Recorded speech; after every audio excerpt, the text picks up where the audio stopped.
सर्वोत्तम पुरस्कार प्राप्त संस्था ज्योती सहकारी पतसंस्था, महाराष्ट्रातील एक अग्रगण्य संस्था ज्योती सहकारी पतसंस्था कोपरगाव। विवाहित महिलेशी फेसबुकच्या माध्यमातून पाटील असे बनावट नाव सांगून मैत्री करून तिच्या घरी जाऊन तिच्यावर बळजबरीने शारीरिक अत्याचार केल्याची धक्कादायक घटना 4 जुलै 2024 रोजी 11:15च्या सुमारास कोपरगाव तालुक्यात घडल्याने तालुक्यात एकच खळबळ उडाली आहे। या प्रकरणी पीडित महिलेने आरोपी आसिफ युनुस पठाण वय 30 वर्ष राहणार 15 चारी राहता तालुका राहता जिल्हा अहमदनगर याच्या विरोधात कोपरगाव तालुका पोलीस ठाण्यात गुन्हा दाखल केला आहे। या प्रकरणी तालुका पोलिसांनी आरोपी विरोधात BNS 63-69-329/4 319-2 प्रमाणे गुन्हा दाखल केला असून पुढील तपास पोलीस निरीक्षक संदीप कोळी यांच्या मार्गदर्शनाखाली पोलीस उपनिरीक्षक वैशाली मुकणे या करीत आहेत।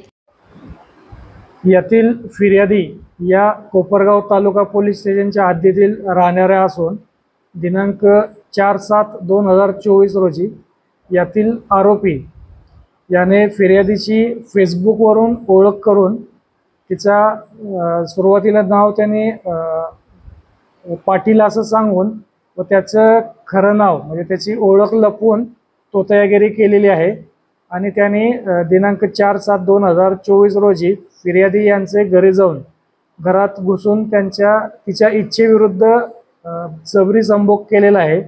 अशी तक्रार दिल्याने पोलीस ठाणे येथे भारतीय न्याय संहितेच्या कलमानुसार गुन्हा दाखल करण्यात आलेला आहे। यातील आरोपी यास अटक करण्यात आलेले आहे आणि पुढील तपास सुरू आहे।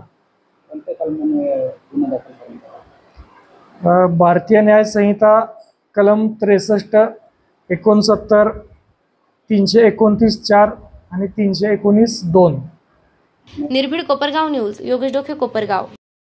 आता डॉक्टर व इंजिनियर होण्याचे तुमचे स्वप्न साकार होणार आत्मा मालिक मध्ये, कारण आत्मा मालिक पॅटर्न मध्ये एका छताखाली मिळते आहे कोचिंग, निवास, ध्यान, भोजन, अभ्यासिका, अद्ययावत जिम, स्विमिंग पूल व खेळासाठी भव्य क्रीडांगणे। नीट, IIT, GMS and advanced, MHT, CET या सर्व परीक्षांची तयारी करून घेणारे सर्वोत्कृष्ट संकुल। इयत्ता 11वी व 12वी साठी स्टेट बोर्ड आणि CBSE बोर्ड, उत्कृष्ट निकालांची परंपरा।